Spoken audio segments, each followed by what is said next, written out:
expresarles un saludo especial por parte del director del Departamento de Derecho Constitucional y del Instituto Carlos Restrepo, el doctor Humberto Sierra, quien por compromisos previamente adquiridos no nos puede acompañar en esta sesión, aunque celebró de manera muy entusiasta el desarrollo de este evento. Agradezco de manera especial a los estudiantes y a los profesores que nos acompañan en la tarde de hoy en este evento de lanzamiento del libro del profesor Ramsés, y extiendo un saludo muy cordial a los panelistas que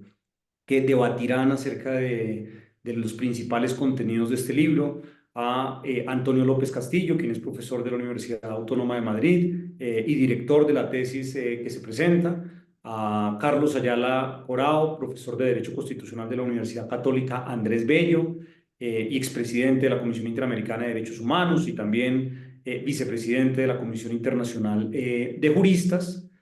a Ramsés, que es el profesor autor del libro que hoy tenemos nosotros el privilegio de presentar y de socializar en el marco de los seminarios del Instituto Carlos Restrepo Piedrahíta de la Universidad Externado de Colombia. Ramsés, profesor de Derecho Constitucional y también de Derecho Administrativo de la Universidad Católica Andrés Bello y magistrado del Tribunal Supremo de Justicia de Venezuela. También un saludo muy especial a la profesora Floralba Padrón, quien es directora del departamento del Instituto Restrepo Piedrahíta de la Universidad Externado de Colombia y quien moderará el panel que hemos organizado para socializar el contenido de esta obra. Yo quiero tomarme 5 minutos para compartir fundamentalmente 4 ideas. La primera idea es que en el derecho constitucional y en la teoría política hay un tema clásico y muy explorado, que es el que tiene que ver con la naturaleza, con el rol, con las funciones del juez constitucional, de la justicia constitucional en los sistemas democráticos, ¿cierto? Se debate ampliamente acerca de la naturaleza, de la justicia constitucional, del rol que juega, de la legitimidad de la justicia constitucional en los sistemas democráticos. ¿Cierto? Cuando tuve la oportunidad de estudiar en la Universidad de California, Berkeley, mi profesor de Derecho Constitucional decía que no pasa un año sin que algún profesor anuncie en el mundo que tiene la respuesta a la famosa dificultad contramayoritaria formulada por Alexander Bickel en su texto, ¿cierto? Para resaltar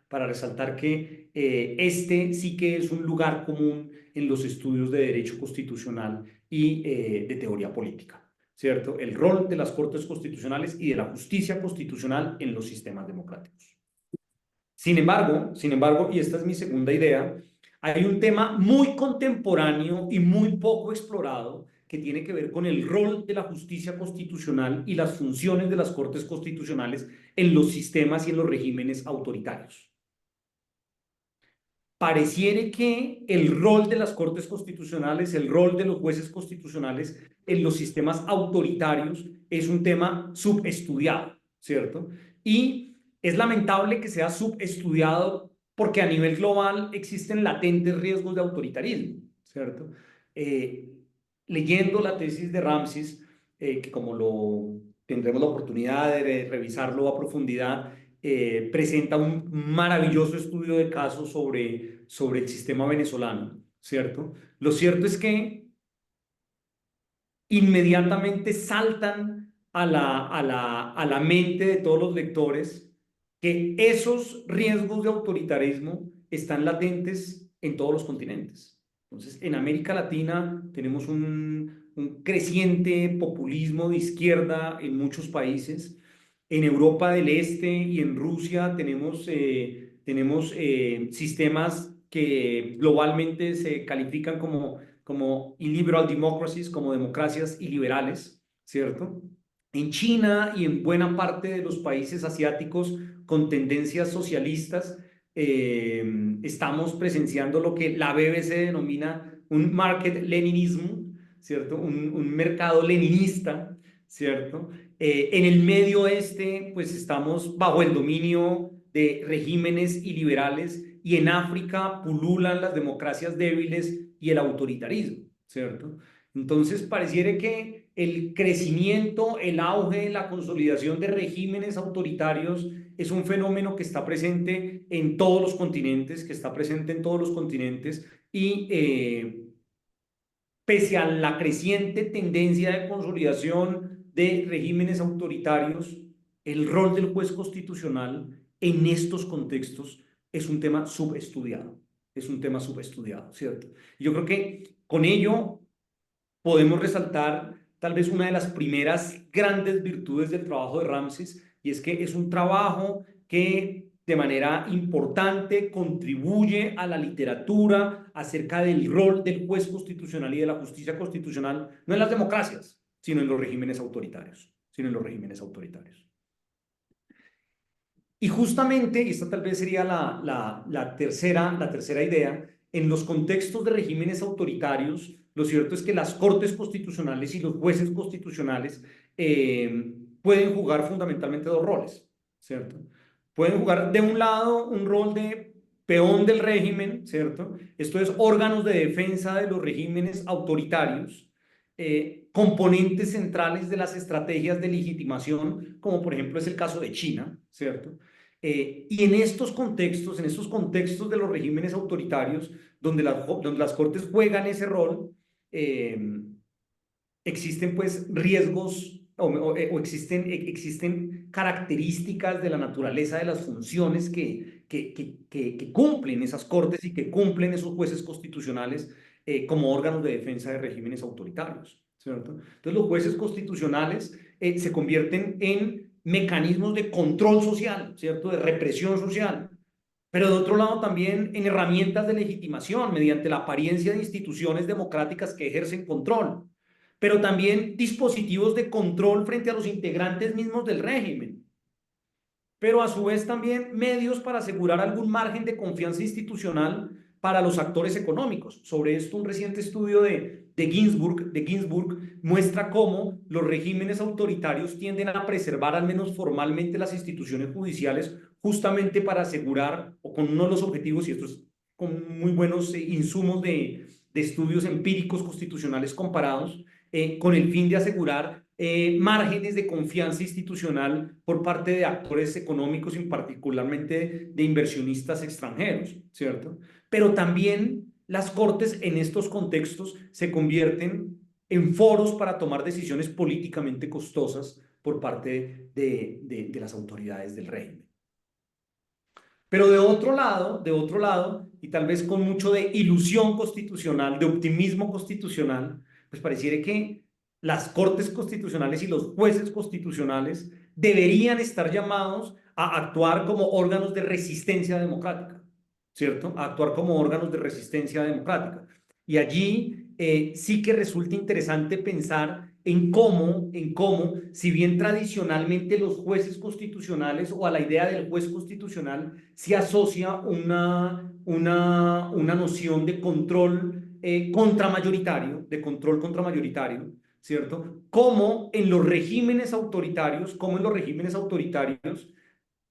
las cortes constitucionales, en tanto órganos de resistencia democrática, deberían jugar el rol no solo de control contramayoritario, sino también de control mayoritario frente a los regímenes autoritarios, ¿cierto? Y ello, claro, lo hace pensar a uno acerca de cuáles son las especificaciones de diseño institucional y de soporte popular que necesitan las cortes en este tipo de contextos autoritarios, ¿cierto? Estas son algunas pocas y desilvanadas reflexiones que dan cuenta de la valía de la obra que hoy vamos a comentar en el marco de este seminario organizado por el Instituto Carlos Restrepo Piedrahita. El texto del profesor Ramses es un aporte científico crucial para entender mejor el rol de la justicia constitucional en contextos autoritarios, ¿cierto? Viene a suplir un agujero negro, creo yo, que existe en la doctrina de la justicia constitucional, o viene a intentar suplir ese agujero negro en relación con la doctrina sobre la justicia constitucional y a darnos herramientas acerca de cómo entender el rol que juega y el rol que deben jugar las cortes constitucionales en los contextos de regímenes autoritarios, ¿cierto? Y para esto el autor ofrece una visión panorámica sobre la naturaleza y los desafíos del constitucionalismo autoritario, de cómo de su naturaleza y de cómo se consolida ese constitucionalismo autoritario mediante formas de constitucionalismo abusivo, ¿cierto? Y en eso, por ejemplo, los trabajos de Landó sobre distintos contextos, entre otros Venezuela, profesor Ramsís, pero también, dice Ramsís, mediante el ejercicio arbitrario de la interpretación constitucional. Y esto es novedoso en la doctrina constitucional. Ramsís explica, y esto lo hace con suficiencia, el rol de la interpretación constitucional en el fenómeno de la desconstitucionalización del Estado constitucional, pero también el rol que juega el activismo judicial en contextos autoritarios, y particularmente se centra en una suerte de desmantelamiento de Estado de Derecho en Venezuela, ¿cierto? Y allí entonces explica cómo cómo ese activismo judicial, cómo la autoatribución de funciones, cómo la usurpación de funciones por parte de la Sala Constitucional del Tribunal Supremo de Justicia ha sido un elemento clave en la consolidación del régimen autoritario en el vecino país, Con esto, y no con el ánimo de cerrar ningún debate, sino todo lo contrario, de abrirlo, creo yo, el libro de Ramsís tiene tres propiedades importantísimas. De un lado, es una obra científica que, como lo menciono, creo yo, es pionera y contribuye a suplir un grave déficit de doctrina y de estudio sobre el rol de los jueces constitucionales, no en las democracias, no en los sistemas democráticos, sino en los regímenes autoritarios. Ofrece un estudio de caso pormenorizado, detallado, en relación con el régimen venezolano, pero creo yo que también, last but not least, como dicen los profesores americanos, es una constancia histórica de la consolidación del régimen autoritario en Venezuela, así como del rol que ha jugado la justicia constitucional y en particular la Sala Constitucional del Tribunal Supremo de Justicia en la consolidación del proyecto autoritario. Esta obra sin duda alguna invita a reflexionar sobre los retos contemporáneos del derecho constitucional y de los jueces constitucionales en democracias débiles y en regímenes autoritarios que están presentes en los 5 continentes. Con estas breves ideas, yo quiero agradecerle especialmente a Ramsés por su generosidad al permitirnos organizar este seminario y discutir su obra, y le cedo la palabra a la profesora Floralba Padrón, quien presentará el panel que sigue a continuación. Muchas gracias a todos. Muchísimas gracias, Diego, por esa presentación. Y ahora sí, doy un saludo formal y especial a Ramsís Gazoy, al profesor Antonio López Castillo y, por supuesto, al profesor Carlos Ayala. Bienvenidos a todos y a todas las que nos acompañan en este seminario de lanzamiento del libro Autoritarismo y Justicia Constitucional en el Departamento de Derecho Constitucional y en el Instituto de Estudios Constitucionales Carlos Restrepo Peraíta. Para mí, como directora del instituto, y para el doctor Humberto Sierra Porto, es un verdadero placer tener a Antonio, que ya es uno más de la casa, y de nuevo volverlo a ver, y al profesor Carlos Ayala, a quien los encontré en el último ICON Madrid de los meses del verano, ya el verano pasado. Sin más, la metodología que vamos a hacer es que primero hablaremos del autoritarismo y justicia constitucional, del libro de Ramsís Gazoy, que tuvo una dirección del profesor Antonio López Castillo. Este libro está compuesto por 4 capítulos, un capítulo que habla del constitucionalismo autoritario, otro capítulo que habla de interpretación constitucional y falseamiento de la Constitución, y de justicia constitucional, de activismo judicial, y un 4º capítulo que me parece quizá la cereza del pastel, que es el desmonte del Estado de Derecho en Venezuela por el juez constitucional. Y esto viene de la mano me encanta que sea una persona de la región que trate este tema, porque como bien lo decía Diego González, David Landau y muchos profesores anglosajones y sudafricanos han hablado de los límites al poder de reforma de la Constitución y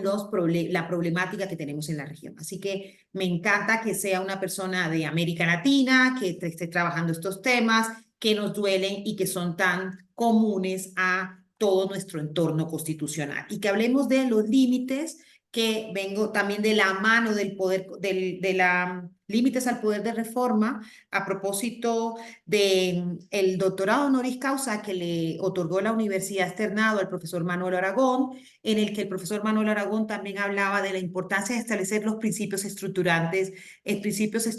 de la Constitución. Y la necesidad de esto, y la necesidad de que la Corte Constitucional al final sea la garante de la guardia de la supremacía de la Constitución. Vemos cómo en Venezuela, veremos cómo lo que ha sucedido en Venezuela. Sin más, profesor Antonio López Castillo, la palabra es suya, luego hablará Ramsey, luego hablará profesor Carlos Ayala y veremos si tendremos algún momento de intervención o articulación con el autor.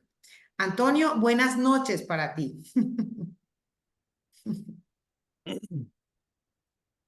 Sí, buenas noches. ¿Me escucháis bien? Sí. Bueno, primero estoy encantado de estar aquí con todos vosotros para hablar de Ramsés y de su libro. Os saludo muy cordialmente. Aquí es un poco tarde y lamentablemente tengo algunos compromisos que asumir, así que tendré que marcharme pronto, lo siento, y ya me disculpo por adelantado. Pero antes de empezar a hacer alguna semblanza, sobre todo personal y del sentido de esta obra, quisiera dejar un saludo, Floralba, para ti y para el colega, para Humberto, ¿no? Y para esa casa de estudios que tanto queremos. Bueno, quizás en este punto tenga sentido comentar el origen de esta obra. Ranzi Gazawi apareció por la Autónoma de Madrid con la intención de avanzar en un trabajo de investigación sobre la interpretación constitucional. Sí, se acuerda, a estas alturas del interés. Y claro, ese es un tema relativamente tratado, ¿verdad? Digamos, tenía una idea muy general de cuál sería el tratamiento del tema. Y después de unas primeras aproximaciones, caímos en la cuenta con mucha rapidez de que el asunto que había que estudiar era este precisamente, este que ejemplifica en el último capítulo del libro de una manera particularmente puntillosa y detenida, que es ver cómo se había producido todo ese conjunto de resoluciones con las cuales se había podido avanzar en el desmontaje de, el Estado de Derecho que ya venía siendo, digamos, afectado seriamente desde el 1999 en adelante y, naturalmente, sin olvidarnos de las etapas precedentes, pero a partir de ahí, esa visión populista radicalizada había conducido en una deriva, digamos, en una cuesta hacia abajo del constitucionalismo que durante estos últimos años definitivamente se ha podido llevar a término, digamos, mediante una confusión cada vez más clara de carácter funcional, orgánico, personal, de manera que la tarea específica de control de la ley y de salvaguarda de los derechos de los ciudadanos, que en una corte como esta tiene que estar en la base de su funcionamiento, se han ido deteriorando más y más. Y entonces en el doctor Ramzi Gazawi se daban una serie de requisitos que permitían estudiar el asunto con el rigor que necesita y sobre un ejemplo concreto, sobre un caso concreto, no tanto desde una aproximación más general, sino tratando de entender cuál era la razón de la, digamos, de la deriva que había emprendido el régimen en Venezuela y en un contexto global, como ha señalado nuestro colega que tomó la palabra, Diego González, me parece que se llama, ¿no? En un contexto global en el que hay muchas trazas de autoritarismo que pregnan más o menos directamente con variantes según los casos desde el caso estadounidense, sin hablar ahora de otros referentes autoritarios, hasta el caso de Europa, en donde estamos viendo los últimos años, efectivamente, que la cuestión difícilmente se puede ya limitar a Hungría o Polonia y que la cuestión trasciende de estos dos países o de Rumanía y acaba calando, digamos, en manifestaciones que están bordeando la ortodoxia de un régimen constitucional debidamente articulado. Entonces, se trataba de que la intención, digamos, general con la que aparecía el doctor Gazawi, que ya lo era, por cierto, ya había realizado una primera tesis doctoral con el colega Luciano Parejo, es una persona entonces capaz, que ha demostrado largamente su capacidad y era una persona a la que se concitaban algunos otros elementos, que era exiliado, venía escapando de un régimen autoritario, y estaba en España y quería seguir investigando, y entonces se trataba de aunar todos esos elementos que en su persona se concitaban de una manera particularmente clara.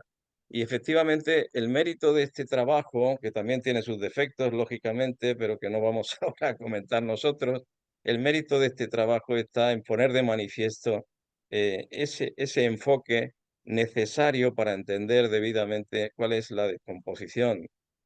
cómo se produce el andamiaje, digamos, de enredo ideológico, de confusión funcional que permite descomponer el funcionamiento regular de una institución como esa y acabar brindando un soporte de legitimación a un sistema descompuesto y, digamos, esperemos que la situación que los venezolanos padecen en estos años no vaya más, que no vaya más ese potencial conflicto con Guyana, que no vaya más esta situación política en la que estamos ahora y que tratemos de encontrar o que ojalá se pueda encontrar una salida que rinda el debido culto y respeto al funcionamiento del sistema que ha funcionado y ha dejado unos resultados en los que estamos todos, digamos, enredados, ¿no? Entonces, el trabajo de Ramsis Gazzaoui tiene ese mérito objetivo, en mi opinión, que abre efectivamente ese estudio de caso, en el caso de Venezuela, lo aborda de una manera sistemática, con rigor. Digamos, también teníamos algunas limitaciones de tiempo, de muchos problemas de todo tipo, ¿verdad? Pero el trabajo es una primera cala en una cuestión y que debe seguir. Yo he encargado al doctor Gazawi, y quizás después lo podamos comentar o lo podáis comentar, porque como decía antes, lo siento, me tendré que desconectar pronto. He encargado al doctor Gazawi que siga con ese tratamiento, pero ya ampliado al espacio iberoamericano en su conjunto y en una obra que está preparando, que está empezando a coordinar. Es decir, se trata de que estudiemos con rigor, no solo en el caso de Venezuela, del que hoy nos vamos a ocupar, sino en otros casos, esos elementos de distorsión del funcionamiento, de la separación de poderes, en los cuales la función de una Corte Constitucional como esta de la que estamos hablando ahora pueda llegar digamos, a descomponer la razón de ser y acabar brindando un soporte más o menos grosero al sistema político como el de Venezuela. Entonces, esta es la cuestión. Ahí tuvimos, creo yo, el acierto de abandonar un poco la idea inicial de entrar en un trabajo más académico en este sentido, digamos, más tradicional, en estudiar en términos más generales la interpretación de la Constitución, etcétera, y avanzar en ese sentido hacia un tema como este, tratando de identificar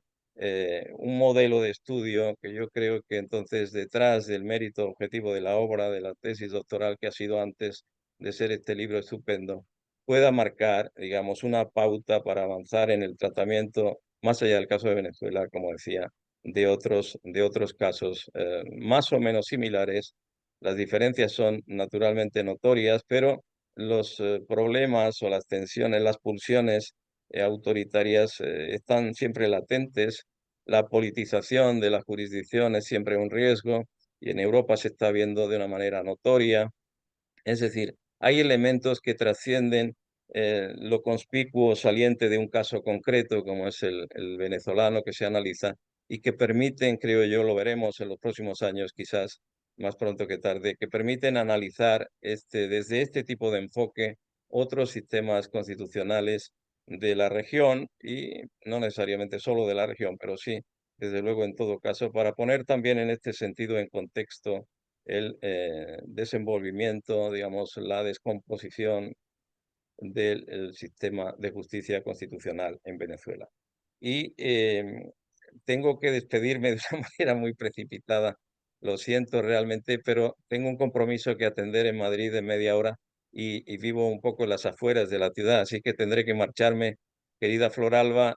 muchos recuerdos para todos vosotros, un abrazo fuerte, un saludo al colega Carlos Ayala, con el que espero poder departir en alguna otra próxima ocasión,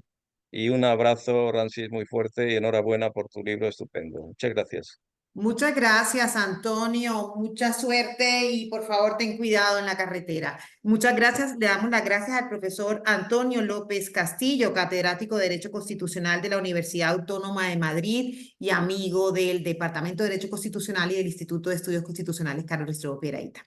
Bueno, continuando con la metodología, pero hecho con la venia de Ramsés Gazoy, he hecho una modificación con el ánimo de agrupar las observaciones sobre el libro y por último darle la palabra a él. Entonces, la reorganización que hemos acordado es que la palabra ahora la tiene el profesor Carlos Ayala Corao, profesor titular de Derecho Constitucional de la Universidad Católica Andrés Bello y expresidente de la Comisión Interamericana de Derechos Humanos, vicepresidente de la Comisión Internacional de Juristas y es una persona reconocida en el mundo de la academia, de la administración de justicia y la protección de los derechos humanos en la región. Profesor Carlos Ayala, a quien de nuevo tengo el placer de verlo, coincidimos en ICON Madrid y espero la próxima vez tenerlo de manera presencial aquí en Bogotá, en el Instituto de Estudios Constitucionales Carlos Restrepo Piedrahíta. Bienvenido y un saludo especial para usted. Muy bien, muchas gracias a la profesora eh, Floralba Padrón, y muchas gracias a todos los organizadores del evento, al profesor Diego González, al profesor también, por supuesto, Ramsés, por la invitación que me hizo a hacer la presentación en la obra escrita y a participar hoy. Y mis saludos a todos allá en el Instituto de Estudios Constitucionales Carlos Restrepo Piedrahíta, donde hemos estado muchas veces en la Universidad del Externado. Y bueno, seguro que nos encontraremos próximamente y seguro que nos encontraremos en el Congreso Mundial de Derecho Constitucional que ustedes van a hacer la casa receptora ya. Bueno, para mí entonces es un verdadero honor y hago con mucho gusto esta presentación porque creo que es una obra que hace un aporte muy importante al derecho constitucional, hace un aporte muy importante en estos momentos del mundo a los estudios sobre el autoritarismo, sobre el Estado de Derecho, sobre las derivas autoritarias que ocurren en las democracias. Pero como se ha dicho desde el principio por el profesor Andrés González, un punto que el caso de Venezuela enseña de manera particular, y es el rol que tiene la justicia constitucional precisamente para lo contrario de lo que fue llamada, es decir, el rol que tiene en el desmantelamiento del Estado de Derecho, en el desmantelamiento de la democracia y, en definitiva, en lo que en pocas palabras podríamos llamar en la traición a la Constitución, a la fidelidad constitucional que se le encargó de salvaguardar. Entonces, la obra de Ramsés, así como otras que han tenido por autoría profesores venezolanos como Ruber Carías, Rafael Chavero, muchos autores que no podría parar de mencionar, porque los constitucionalistas venezolanos, incluyéndome, nos hemos dado cuenta de cuánto nos costó alertar tempranamente de que el copamiento político de la justicia, y en concreto de la justicia constitucional, anunciaba la ejecución del desmantelamiento del Estado de Derecho. Y cuando se veía el Estado desde afuera con sus órganos, con una constitución funcionando, era difícil advertir por qué estaba ocurriendo de esa manera el desmantelamiento al que hemos hecho referencia. Entonces, esta obra contiene un aporte, como hemos dicho, fundamental a la investigación, porque es hecha de una manera muy completa sobre la construcción del autoritarismo a partir de la toma del control político de las instituciones del Estado, pero fundamentalmente de la justicia y específicamente dentro de la justicia, a la justicia constitucional. Por supuesto,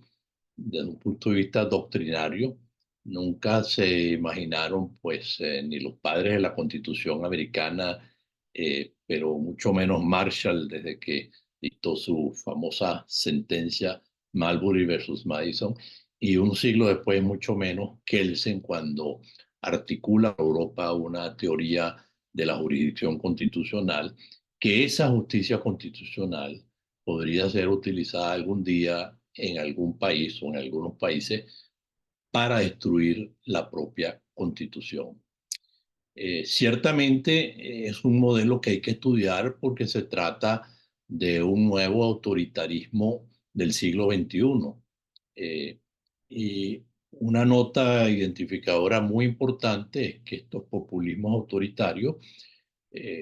no se caracterizan por la ideología política de izquierdas o de derechas, es decir, estos populismos autoritarios pueden ser tanto de izquierdas como de derecha, como de centro, pero sí se caracterizan por el personalismo, por el desmantelamiento de las instituciones constitucionales, y lo realmente distintivo es que partiendo de un texto constitucional formal que tiene escritos principios, reglas democráticas, pasamos de una constitución formal a una constitución real, que es la que se impone para que el poder político controle el Estado y someta la constitución. Y ahí pues los jueces constitucionales, en lugar de ser los guardianes de la constitución, se convierten en sus verdugos y ejecutores de la guillotina institucional. La justicia en general, y hablando de la justicia constitucional, entonces tenemos que regresar a los presupuestos de su funcionamiento, los presupuestos de su competencia, de sus funciones, de sus facultades, de sus métodos de trabajo, pero algo que es común a los principios del Estado de Derecho, que es la independencia de la justicia.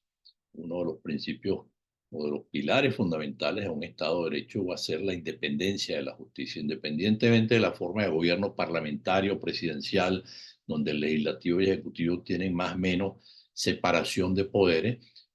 Lo importante va a ser la independencia de la justicia. La independencia de la justicia para que pueda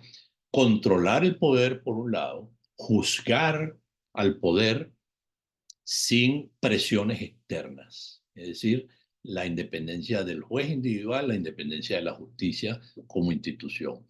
Y esto visto en su triple dimensión, que yo he trabajado y llevo una ponencia la semana que viene para el Congreso Iberoamericano de Derecho Constitucional, esa triple dimensión de la justicia como poder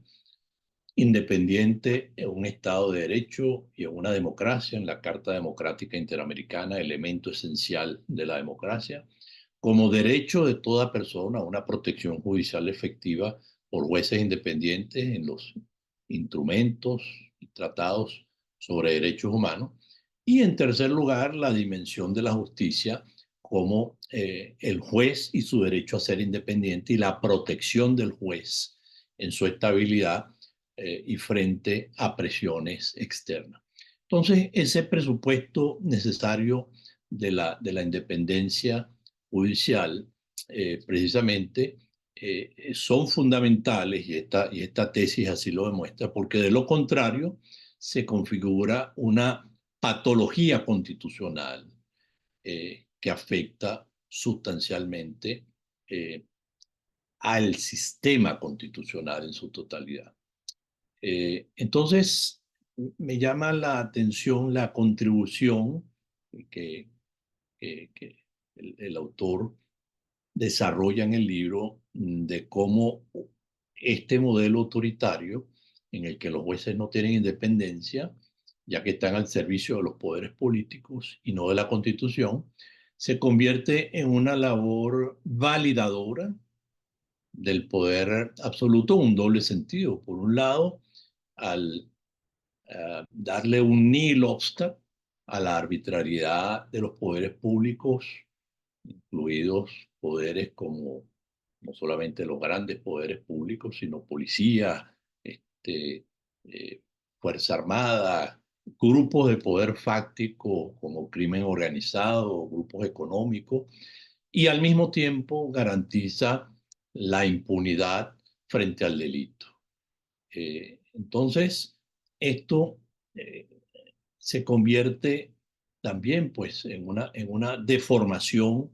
autoritaria que lleva al propio poder judicial, a la justicia, a servir de instrumento de persecución implacable contra grupos de individuos, estudiantes, campesinos, sindicalistas, empresarios, organizaciones no gubernamentales, defensores de derechos humanos que se opongan o critiquen al poder dominante.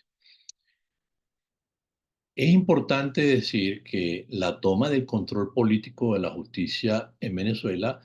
se ejecutó por doble vía, de arriba hacia abajo y de abajo hacia arriba, y me explico. Antes inclusive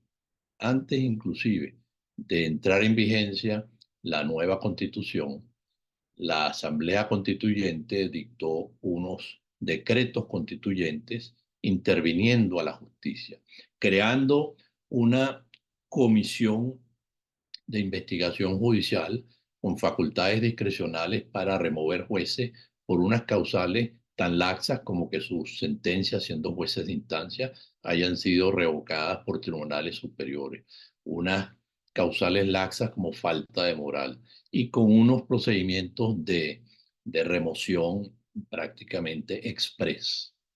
Pero al mismo tiempo, 2 días antes de entrar en vigor la nueva constitución, se hace el nombramiento de una manera absurda y sin seguir los procedimientos constitucionales, se hace el nombramiento del nuevo Tribunal Supremo de Justicia, que además tiene como responsabilidad en el sistema constitucional venezolano, además de su función jurisdiccional, la dirección, gobierno y administración de todo el poder judicial. De tal manera que se comienza por debajo durante el proceso constituyente y por arriba, por la cabeza del poder, antes incluso de que entrara en vigor la nueva constitución. De tal manera que con esto se termina con la estabilidad de los jueces, y me voy a referir a los más de 2.000 jueces en Venezuela, mediante un sistema que se llamó de jueces, se llama hasta el día de hoy, jueces provisorios, lo cual, como alguna vez en un seminario en un país nórdico me hacía una observación, un juez me decía, bueno, es que no se pueden llamar jueces, llámenlos funcionarios provisorios, pero bueno, a los efectos pedagógicos, jueces provisorios, que son de libre nombramiento y libre remoción. Tienen menos estabilidad que un portero de ministerio. Son designados discrecionalmente y pueden ser removidos discrecionalmente, sin causal, sin procedimiento y sin recurso judicial. Así está la justicia en Venezuela. Un juez, y lo mismo que un fiscal del Ministerio Público, en consecuencia, puede ser removido en cualquier momento sin justificación alguna. Entonces, ¿cómo ser libre de presiones externas, administrar justicia y, por supuesto, cómo controlar el poder Entonces, esto ha llevado como consecuencia que esa provisionalidad de jueces y fiscales haya terminado con la independencia. Tenemos sentencias de la Corte Interamericana de Derechos Humanos, una tríada de sentencias de jueces de lo contencioso administrativo, de la Corte Primera de lo contencioso administrativo, el caso María Cristina Reverón, el caso Mercedes Chocrón Chocrón, sentenciados por la Corte Interamericana, donde la Corte aborda el tema de la estabilidad de jueces, el derecho de los jueces a su estabilidad para poder ser independientes y el cuestionamiento de la tesis venezolana de que el juez provisorio puede ser juez siendo un juez de libre nombramiento y de libre remoción. Por supuesto, esto que parece muy arriba, un tema de desmantelamiento pues abstracto de la justicia, tiene consecuencias en el día a día de la vida de los habitantes del país. Consecuencias devastadoras para la economía, para la sociedad, para la democracia, para los habitantes, un colapso en la seguridad ciudadana con cifras superiores al 90% de la impunidad en delitos comunes y hasta de un 99% en delitos contra los derechos humanos. Y al mismo tiempo un sistema de justicia que persigue a los habitantes, a los ciudadanos y ciudadanas que se expresan de una manera libre que pueda resultar crítica al régimen. Todo esto ha sido documentado ampliamente. Hay un caso emblemático que comienza en el 2009 de una jueza llamada, una jueza penal que por cierto era titular, y de nada sirvió esto, la jueza María Lourdes Afiuni, quien fue detenida a la hora de dictar una decisión y procesada y fue detenida por darle cumplimiento a una decisión de Naciones Unidas, del Grupo de Trabajo sobre Detenciones Arbitrarias. Y esto se conoce en los informes internacionales como el efecto Afiuni. Y así está documentado, lo pongo en mi presentación, por diversos informes internacionales. Eso ha llevado a que Venezuela en el Rule of Law Index, elaborado por la World Justice Project, esté ubicada en los últimos 10 años en el último o en los últimos puestos de Estado de Derecho. Ahora, uno diría, bueno, se rompe el Estado de Derecho nacional, pero queda el Estado de Derecho internacional. Queda los sistemas de arbitraje internacional, queda los sistemas como el sistema interamericano, como un sistema de justicia internacional. Bueno, se convirtió en un embudo muy temprano donde los casos empezaron a subir, como estos casos de jueces que les acabo de mencionar, que pues era una situación, un estado de cosas, como diría la Corte Constitucional colombiana, un estado de cosas inconvencionales que llega al sistema internacional. Y eso empieza a crear decisiones, sentencias que condenan al Estado venezolano por estas decisiones y al Estado venezolano por decisiones arbitrarias en materia económica. Y eso lleva precisamente a que el Estado venezolano denuncie estos instrumentos internacionales. En un principio simplemente incumplía los fallos de la Corte Interamericana con una doctrina que está expuesta en un libro que publiqué con la Fundación Manuel García Pelayo, que es la doctrina de la inejecución de fallos por considerarlos la Sala Constitucional inconstitucionales. Imagínense los fallos de la Corte Interamericana, lo cual es una violación y un desdecir del derecho internacional. Pero después de este control de constitucionalidad de los fallos internacionales para no cumplirlo, en una sentencia, por cierto, de la Sala Constitucional, insta al Ejecutivo a denunciar la Convención Americana, lo cual ocurre finalmente en el 2012. Y más adelante, cuando todo esto se acumula a raíz del 2014 y del 2017, pues ya es la Organización de Estados Americanos que activa la Carta Democrática respecto a Venezuela, y en ese momento Venezuela al igual que lo hizo con la Convención Americana, denuncia la Carta de la OEA. Se convierte en el primer país que denuncia la Carta de la OEA. Después ya vino Nicaragua y en el primer país latinoamericano en denunciar la Convención Americana sobre Derechos Humanos. Es decir, la huida del Estado de Derecho, tanto constitucional como convencional. Y en adición a lo anterior, lo otro que queda de Estado de Derecho de control judicial internacional a través de la protección de inversiones extranjeras, pues que había recibido varias condenas por actos arbitrarios contra inversiones extranjeras con base en ese tratado, y entonces también procede el Estado a denunciar en el 2012 el convenio sobre arreglo de diferencias relativas a inversiones entre estados y nacionales de otros estados, conocido como SIADI. Bueno, esto va generando una desprotección, por supuesto, del conjunto de la sociedad, de la economía, de los habitantes, de los ciudadanos, que se expresa en todas los órdenes jurisdiccionales. En el contencioso administrativo hay una especie de inexistencia del control de la administración pública. Hasta lo cito en mi presentación, los estudios que se han hecho en Venezuela, donde ninguna de estas sentencias estudiadas de las demandas patrimoniales de naturaleza extracontractual fueron acogidas, declaradas con lugar por la sala político-administrativa, sino que fueron desechadas. Organizaciones que han estudiado todos los casos de una manera cuantitativa han concluido que el 96% de los casos en los que se interponen acciones contra órganos del Estado son declaradas inadmisibles o no produjeron pronunciamiento de fondo o se declaró incompetente, improcedente o inadmisible. Y por supuesto esas pocas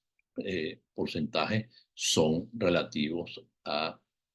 municipios o fracciones de poca monta, digamos así. Bueno, más recientemente, en días pasados, la Misión Internacional Independiente de Naciones Unidas presentó su nuevo informe donde da cuenta expresamente ya no solamente del no funcionamiento del Poder Judicial en Venezuela, sino cómo el Poder Judicial de alguna manera se convierte en cómplice de estas violaciones de derechos humanos. Concretamente, la Sala de Cuestiones Preliminares de la Corte Penal Internacional decidió autorizar a la Fiscalía de esa Corte para reanudar la investigación sobre el caso Venezuela 1 por la Comisión de Delitos de Lesa Humanidad, y dentro de los fundamentos por precisamente superar el principio de complementariedad, entre otras razones habló de un patrón de impunidad que imposibilita la investigación de los hechos denunciados debido al socavamiento de la independencia judicial en Venezuela, con un patrón de acoso por parte de jueces. Es decir, en palabras de la Sala de Cuestiones Preliminares confirmada por la Sala de Apelaciones de la Corte Penal Internacional, miembros del Poder Judicial, jueces y fiscales han tenido un papel importante en la comisión de delitos que forman parte de la investigación a través de arrestos, detenciones y torturas a opositores por parte del gobierno venezolano, y los jueces utilizando pruebas obtenidas de estas situaciones. Lo que quiero, y con esto termino, es subrayar la importancia de la tesis central que desarrolla el doctor Ramsés Casaoun sobre las consecuencias predecibles que tiene una justicia políticamente dependiente de la configuración de un Estado autoritario. A lo largo de su libro, entonces vemos distintos casos en los cuales jueces constitucionales sin independencia, controlados políticamente, van generando la destrucción del Estado de Derecho, con efecto de interpretaciones manipulativas, podríamos llamar, propias de un constitucionalismo abusivo, que hacía referencia el profesor Andrés González al comienzo de este evento, han producido que los jueces constitucionales en Venezuela, específicamente a través de la Sala Constitucional, hayan permitido la construcción y consolidación de un Estado autoritario de mera fachada constitucional. Bueno, lo dejo hasta aquí, profesora, y muchas gracias por su atención. Muchísimas gracias, profesor Carlos Ayala, por esa presentación. Y quiero resaltar de esa presentación algo muy importante, y es una cosa. Los constitucionalistas en Venezuela nos demoramos en prender las alarmas. Y creo que eso es muy importante para tener en cuenta cómo a nosotras nos corresponde también ir estableciendo muchas cosas de no hay que dejar pasar y no ver las orejas del lobo cuando de constitucionalismo abusivo se trata. Y con esto le digo que seguramente el próximo año lo estaremos invitando para una cátedra Carlos Restrepo Piedrahíta para hablar de esto, de los órganos de control, del control al poder y de la justicia en Venezuela. Ahora querido Ramsis, ahora la palabra es tuya, que es tu obra, que es tu libro sobre autoritarismo y justicia constitucional, pero le he pedido a Ramsis que se centre en ese último capítulo, que es el desmonte del Estado de Derecho en Venezuela por el juez constitucional. ¿Cuáles fueron, cómo fue ese recorrido o ese íter que tuvo el Estado de Derecho nacional, en palabra de Carlos Ayala? Me imagino que hablará del nacional e internacional, pero ¿cómo fue el desmonte del Estado de Derecho? La palabra es toda tuya, Ramsey. Muchas gracias, querida Floralba. Estoy muy agradecido por tu oportunidad que me brindas a través del Instituto Carlos Restrepo Piedrahíta.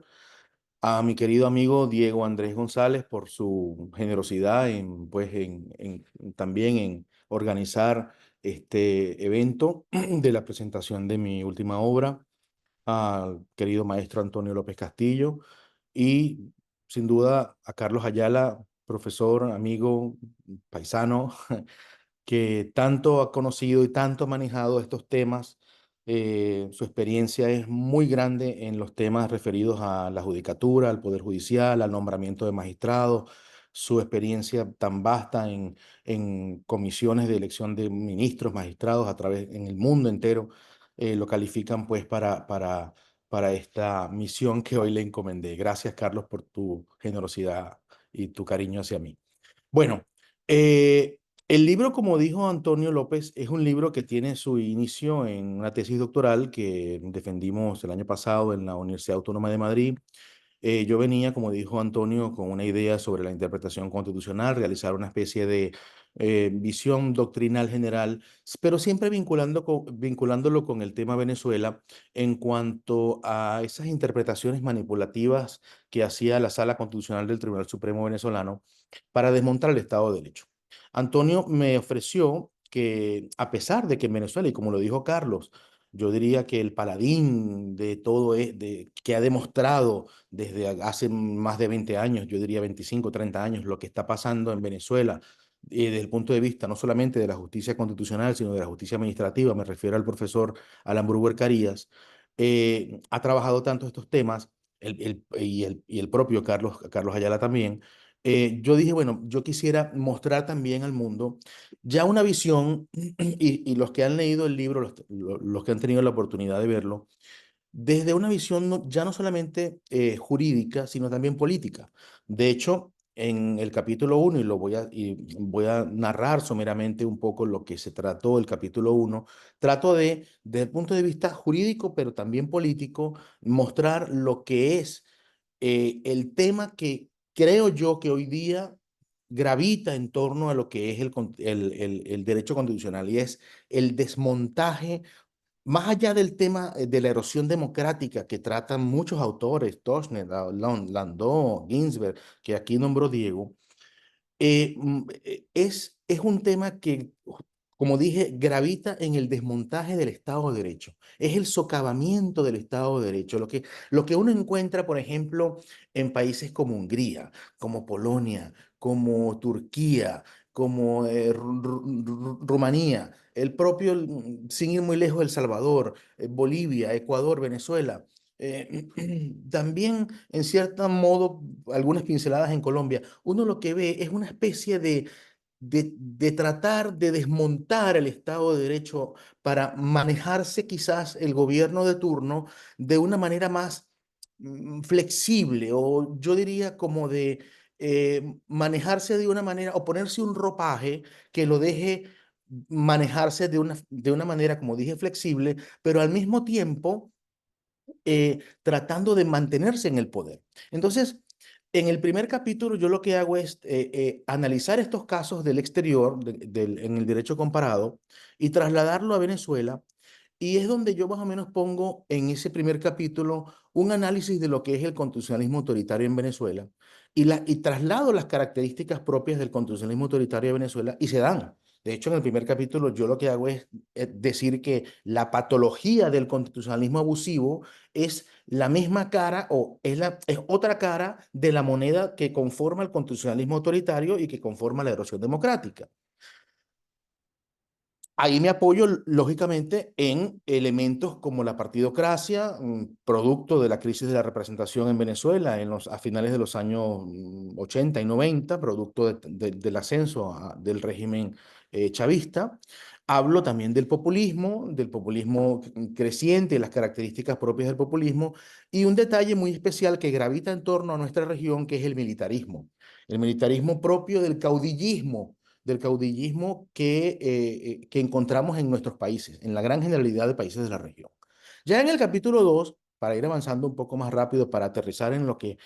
Floralba me pidió, el análisis del capítulo 4, trato de analizar lo que es el tema de la interpretación constitucional desde el punto de vista básico, doctrinal, como lo conocemos, la especificidad propia de la interpretación, los criterios propios y ahí aterrizo una manera muy tangencial, cómo la Sala Constitucional, a través de decisiones, y que también lo hago en el capítulo 4, cómo la Sala Constitucional venezolana transgrede los principios clásicos de la interpretación constitucional sentencia tras sentencia. Me refiero a principios como la corrección funcional y muchos otros.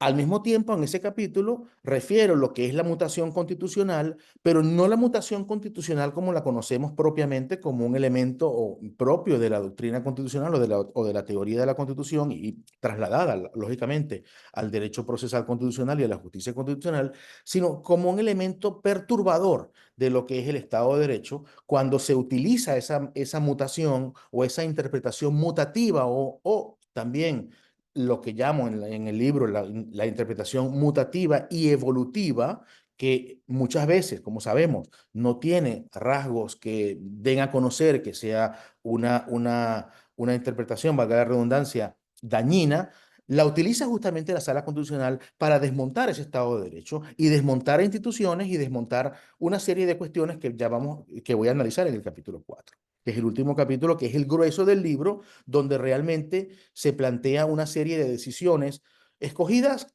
porque hay muchísimas, pero escogidas realmente a dedo porque me pareció que eran las más importantes que justamente desmontaban ese Estado de Derecho. En el tercer capítulo trato de hacer un análisis de lo que es el activismo judicial regresivo, poniendo también a la visión del lector lo que es el activismo judicial, ya no como un elemento propio, como decir, por ejemplo, como lo han visto muchas veces en Colombia, como un elemento progresivo a los derechos humanos, sino justamente un activismo regresivo que lo que hace es desmontar el Estado de Derecho, pero justamente también limitar de una manera avasallante los derechos fundamentales que están en la Carta Fundamental Venezolana. Ahora bien, ¿qué hago yo al final en el capítulo 4, que es realmente donde uno más o menos comienza a analizar tema por tema, resolución por resolución, fallo por fallo,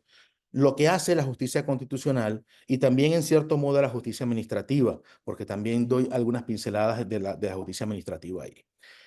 Ya dijo Carlos que la génesis realmente del proceso constituyente, la Asamblea Constituyente del año 99,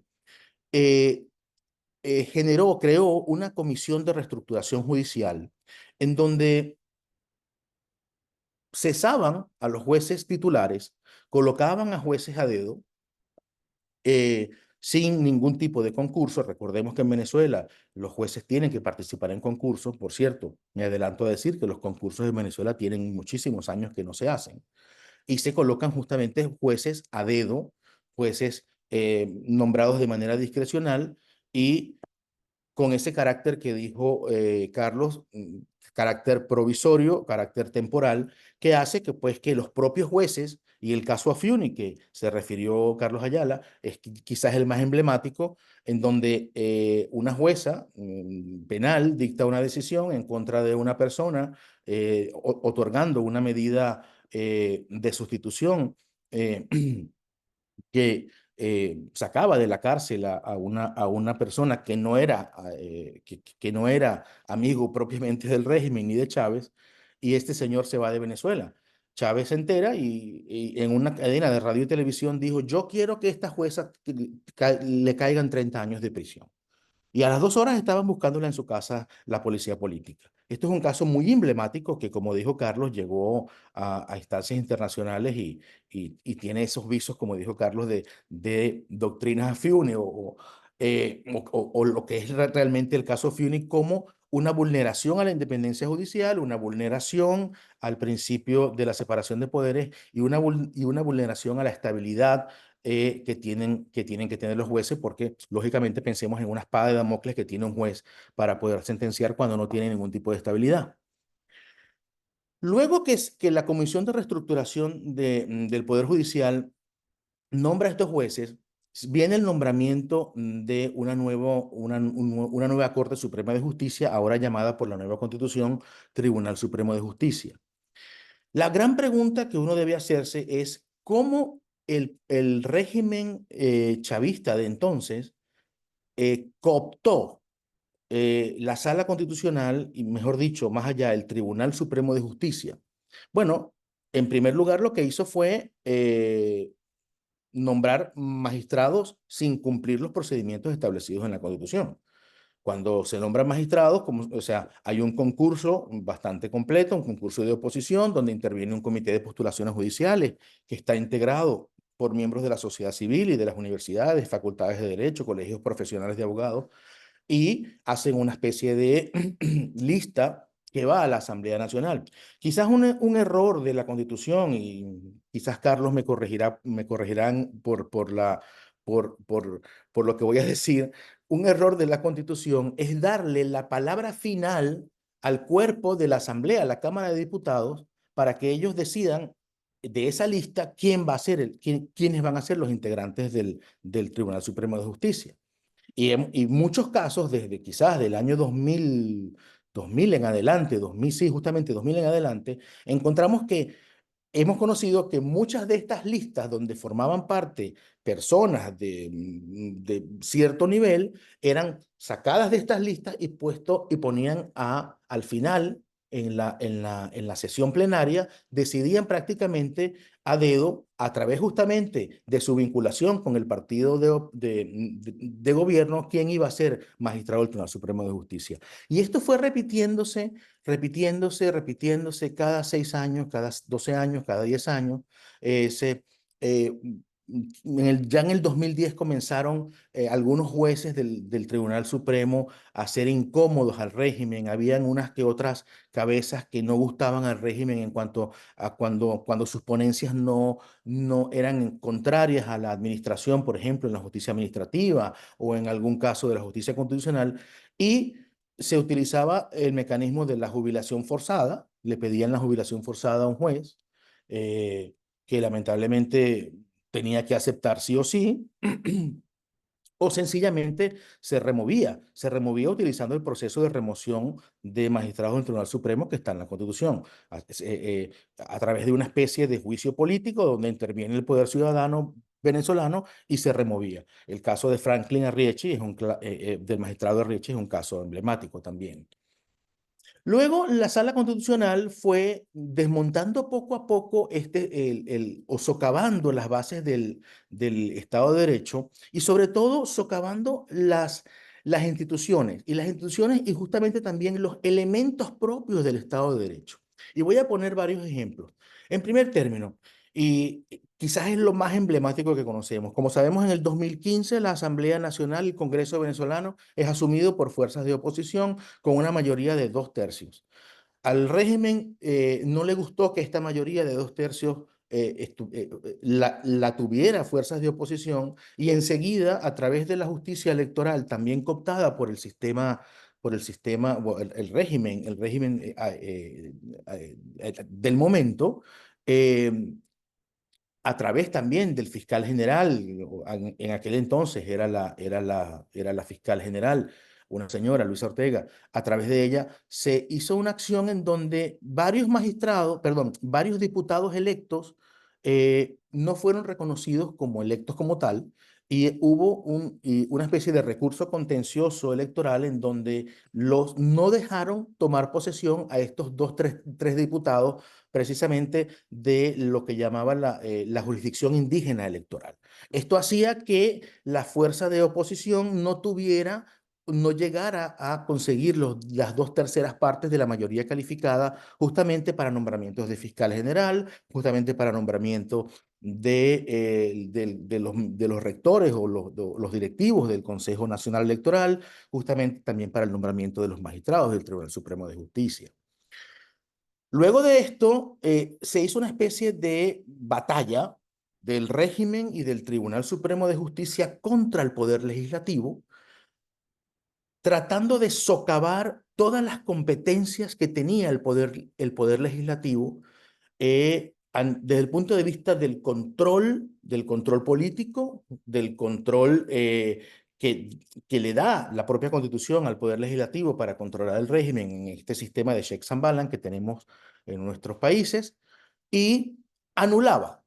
cada decisión, cada ley que decretaba la Asamblea Nacional de Oposición en vía judicial, ya sea en la sala constitucional o quizás inclusive en tribunales de instancia, en casos donde llegaba en tribunales de instancia, anulaba cualquier decisión, cualquier ley que dictaba la Asamblea Nacional. Y fue quitándole pues la potestad de legislar, fue quitándole la potestad de ejercer el control político que tenía, y una especie de anulación total de la Asamblea Nacional. Visto esto, el propio régimen en el 2017 creó, a través de unas elecciones donde la participación fue ínfima de la ciudadanía, creó una Asamblea Nacional paralela a la Asamblea Nacional electa en el año 2015. Una Asamblea Nacional paralela a una Asamblea Nacional constituyente de ese año, con vías para en principio, reformar la Constitución, cuestión que el régimen chavista, que había querido hacer en el año 2007 con una reforma constitucional, y no se dio. No se dio porque sencillamente en referéndum consultivo vinculante no tuvo la aprobación, con un 51 contra 49% a favor de la no aprobación. A raíz de eso, en el Congreso venezolano, en la Asamblea Nacional, se fue introduciendo poco a poco lo que era la propia reforma, el contenido grueso de la reforma constitucional del año 2007 a través de leyes. Claro, con este intervalo del 2015 al 2020 de la Asamblea de oposición, pero que, lejos de quedarse el régimen quieto, lo que hizo fue al mismo tiempo aprobar estas leyes a través de esta Asamblea Nacional Constituyente espuria, írrita, de este año 2017, creada en el año 2017, creando leyes llamadas constitucionales, nombrando, por ejemplo, un fiscal general adepto a él, rectores del Consejo Nacional adeptos al partido o vinculados con el partido, magistrados también del Tribunal Supremo de Justicia, vinculados con el partido de gobierno. Vimos casos, por ejemplo, de diputados del propio partido de gobierno designados como magistrados del Tribunal Supremo. En fin, una especie de desmontaje poco a poco de lo que eran las funciones de la Asamblea Nacional. Luego, en una serie de decisiones, el derecho a la participación ciudadana y al tema de la soberanía popular también fue mermando justamente con esta Asamblea Nacional Constituyente del año 2017. Esta reforma constitucional también que se pretendía la reelección presidencial en el año indefinida, por cierto, en el año 2007, fue tratada también a través de lo que fue la Sala Constitucional. O sea, y que conocemos ahora a través de la opinión consultiva de la Corte Interamericana lo que significa o lo que quiso dar a entender la Corte Interamericana sobre el derecho llamado el derecho a la reelección indefinida. Cuestión que lógicamente socava elementos como la separación de poderes y la alternabilidad en los poderes en nuestra región. A través de decisiones, por ejemplo, se violó lo que era el contenido de lo que era el derecho a la libertad de expresión, casos tan famosos como RCTV, algunos casos que también han llegado a la Corte Interamericana, casos, por ejemplo, también como dijo Carlos, sobre la independencia judicial y la estabilidad judicial, como muy bien dijo el famoso caso de la Corte Primera de lo Contencioso Administrativo, el caso de la jueza Reverón. Casos interesantísimos que no puedo relatar porque son muchísimos aquí, referidos, por ejemplo, a lo que es el Estado liberal de derecho y a la libertad económica, a la libertad de empresas. Una sentencia muy, muy interesante porque a pesar de que es del año 2009, la Sala Constitucional lo que hizo fue darle o reestructurar lo que era el derecho a la libertad de empresa y a la libre iniciativa privada, diciendo, palabras más, palabras menos, que el derecho a la libertad de empresa no era un derecho como tal, sino era un principio de derecho y por lo tanto tenía forma de principio y se apoyaba, por cierto, en Robert Alexi, en la sentencia, diciendo que tenía forma de principio y por lo tal tenía que ser interpretado conforme a una especie de interpretación evolutiva y que en el Estado venezolano era un Estado social de derecho y por lo tanto la libertad de empresa no era un derecho fundamental, sino era un principio constitucional. Un principio constitucional es constitucional porque estaba en la Constitución, pero un principio general de derecho y que tenía forma de principio y que su interpretación no era de una manera, o no debía interpretarse como un derecho fundamental.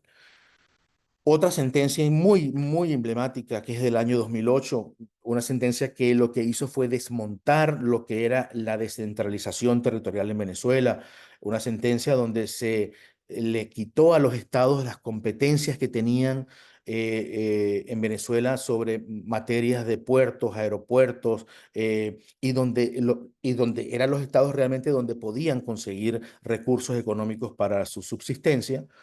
El poder nacional se dijo en contra de lo que realmente estaba tasado específicamente, textualmente en la Constitución como competencia exclusiva de los estados. Se dijo no, los estados no tienen esa competencia exclusiva porque a través del principio de coordinación, y maravillosamente citaban autores como García Anterría, citaban autores como Santa María Pastor, referidos al principio de coordinación administrativa, decían, bueno, no, la competencia exclusiva la tienen los estados, sí, es verdad, lo dice la Constitución, pero la coordinación de las competencias la tiene el Poder Nacional, por lo tanto, la coordinación como principio de la justicia, como principio fundamental del derecho administrativo, converge en el Poder Nacional como director de esas competencias. Entonces, al final encontrábamos que las competencias del poder estadual eran manejadas por el Poder Nacional. Pero sorprendentemente también veíamos que los estados en donde el partido de gobierno gobernaba, valga la redundancia, con gobernadores afectos al régimen, pues no le eran extraídas esas competencias de su entorno. En fin, una serie de decisiones que fueron poco a poco desmontando no solamente el Estado de Derecho, no solamente lo que es realmente las instituciones, cooptando por cuerpos colegiados como el Tribunal Supremo de Justicia, como el Consejo Nacional Electoral, colocando personas adeptas al régimen, sino también fue justamente una especie de, sí, socavamiento de la institucionalidad, pero a través de darle o poner en manos, mejor dicho, de la justicia, esa manera de destruir lo que el profesor Bruber Carías ha dicho, la deslegalización y desconstitucionalización y desinstitucionalización del Estado de Derecho en nuestro país. Por lo tanto, y trasladando todo esto al tema de la justicia constitucional, han sido pues los verdaderos, como acabo de escribir un artículo justamente sobre el tema electoral de lo que pasó el 28 de julio para una revista en Chile, donde yo digo, bueno, el CNE y el Consejo Nacional Electoral y el Tribunal Supremo de Justicia son los magos, los verdaderos magos del socavamiento de las instituciones, porque son los responsables, la Sala Constitucional del Tribunal Supremo de Justicia, en mayor medida, y la Sala Político-Administrativa del Tribunal Supremo de Justicia, y el Consejo Nacional Electoral, y la Asamblea Nacional Constituyente en tiempos del régimen, y actualmente también, son los propios responsables, pues, del socavamiento institucional del Estado de Derecho venezolano, son los principales responsables de el nefasto escenario que encontramos en nuestro país, de la violación flagrante, vulgar, grotesca de la soberanía popular del 28 de julio pasado, del desastre que encontramos en el sistema de protección de derechos fundamentales, aguas adentro y aguas afuera también, en el sistema interamericano y en el sistema universal de derechos humanos, y Carlos conoce muy bien estos temas. Son los propios responsables, pues, estas instituciones, cooptadas, como dije, por el régimen venezolano, que lamentablemente han hecho que nos encontremos con un país destruido y que lamentablemente la misión que pienso que tenemos nosotros es mostrarlo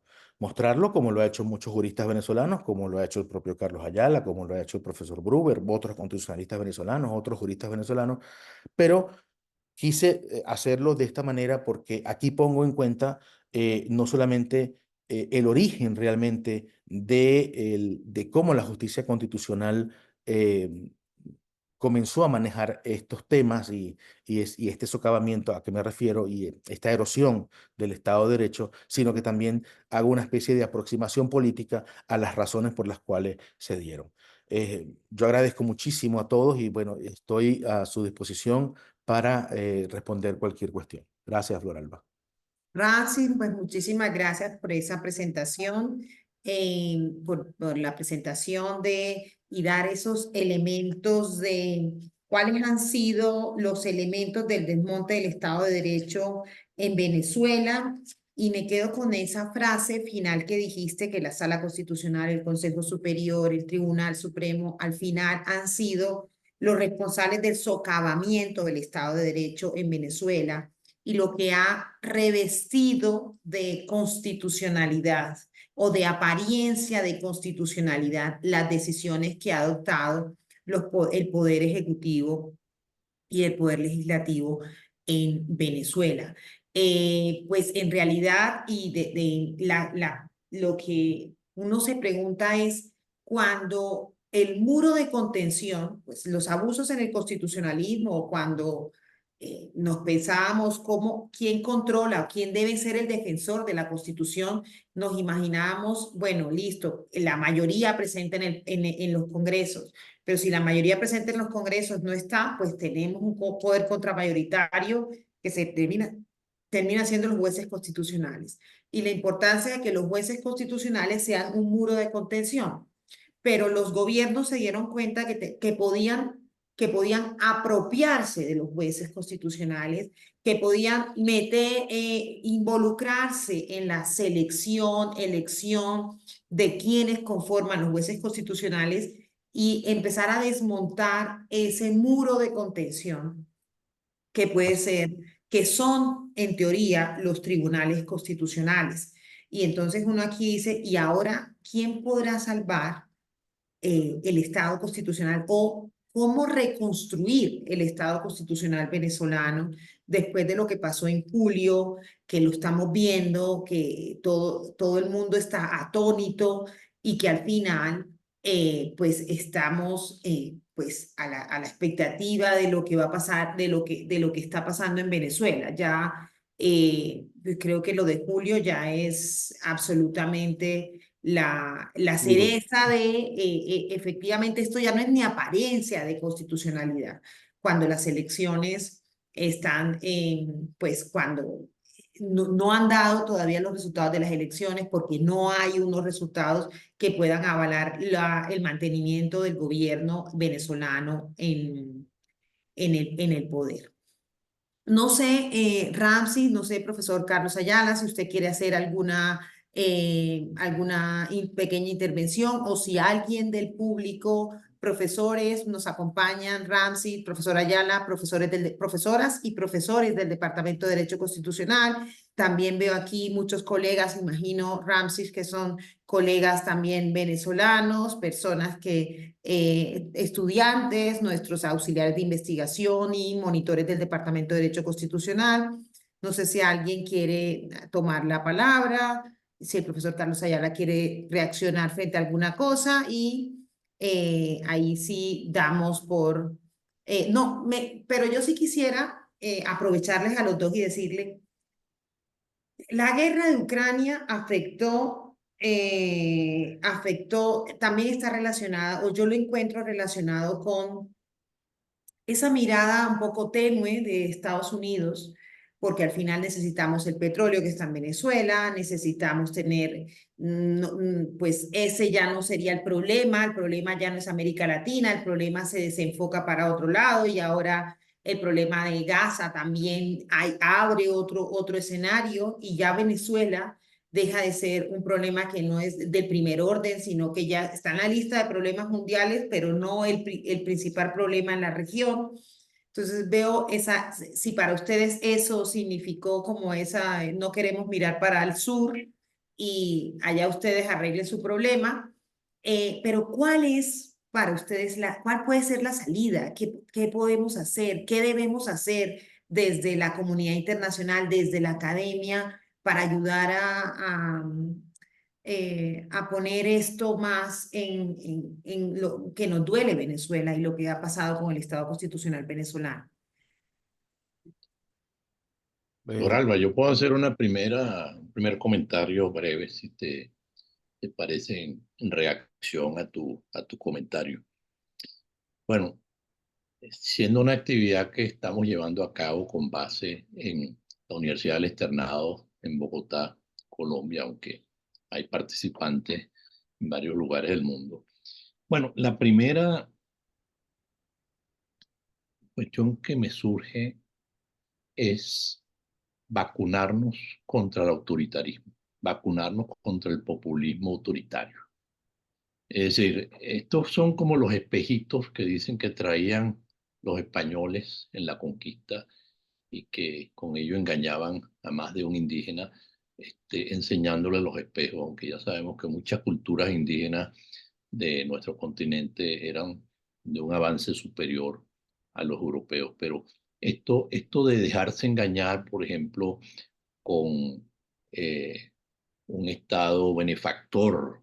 y que para tener un Estado benefactor, entonces los jueces son enemigos porque los jueces han parado reformas legales, o la Constitución es el problema, la culpa es de la Constitución, entonces vamos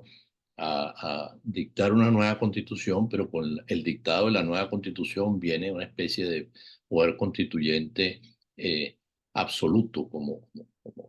se practicó en Venezuela, en Bolivia y en su momento en Ecuador. Y con ese poder absoluto, pues sin amarres y sin límites, se copa las instituciones del Estado. El espejismo de pensar que se puede lograr el beneficio social y económico sin Estado de Derecho y sin democracia,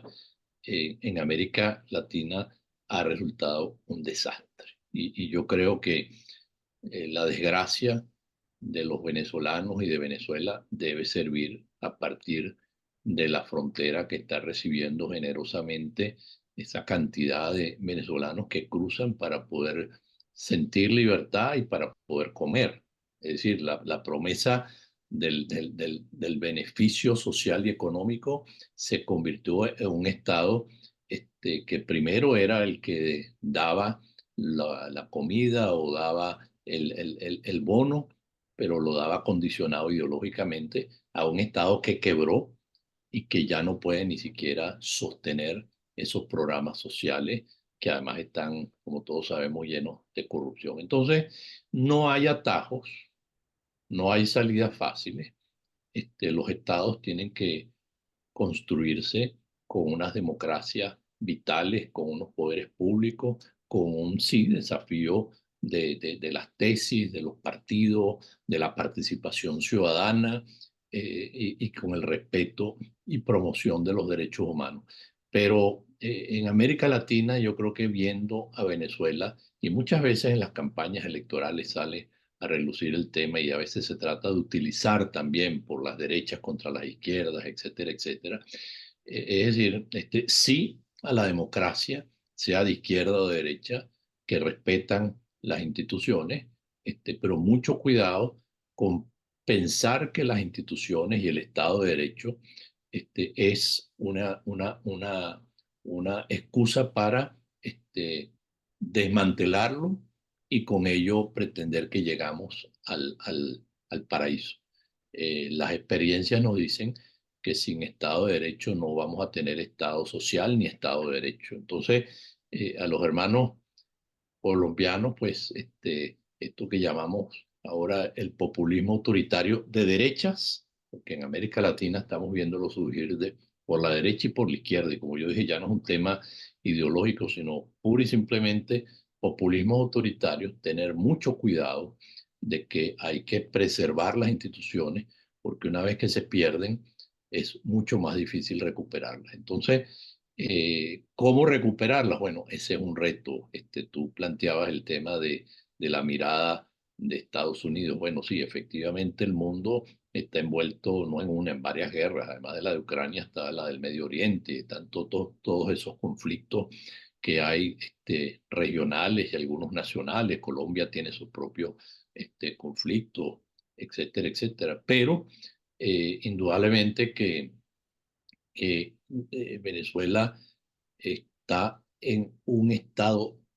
dramático tal que 7, casi 8 millones de venezolanos han tenido que salir por razones de supervivencia y desafortunadamente de continuar esta situación, las encuestas dicen que pueden estar saliendo otro tanto. Esto es un peligro para la región, eso es un peligro para los propios venezolanos que están saliendo y que tienen que atravesar el Darién y tantas otras dificultades. Y Venezuela le interesa al mundo, le interesa a América Latina, le interesa que pueda ser un país libre, democrático y de nuevo un líder en energía porque tiene las reservas de petróleo más grandes del mundo, pero más subutilizadas en el sentido de que ya en el mismo país hay una deficiencia de energía dramática. Entonces, es una tarea de los venezolanos y del mundo democrático, pero empecemos por los vecinos que por favor vean este ejemplo y no se dejen engañar los pueblos por estos espejismos de tratar de obtener beneficios de un Estado social o en materia económica, desmantelando el Estado de Derecho. Terminamos sin ninguno de los dos. Eso por ahora. Muchísimas gracias, Carlos, por esas reflexiones y repito, la trampa del Estado de benefactor y que no haya atajos. Es la columna vertebral del Estado constitucional, el Estado de Derecho, es tan importante para que existan las reglas, los procedimientos, los límites, son importantes para que se respete tanto la cláusula democrática como la cláusula social del Estado constitucional. Aprovecho esta oportunidad porque mientras los oía, me acordaba que teníamos, el profesor Brever Carías venía aquí a la universidad cuando estaba el doctor Restrepo Piedrahita vivo, y hacíamos unas jornadas colombo-venezolanas de derecho constitucional. Y los invito, ojalá que sea este el momento de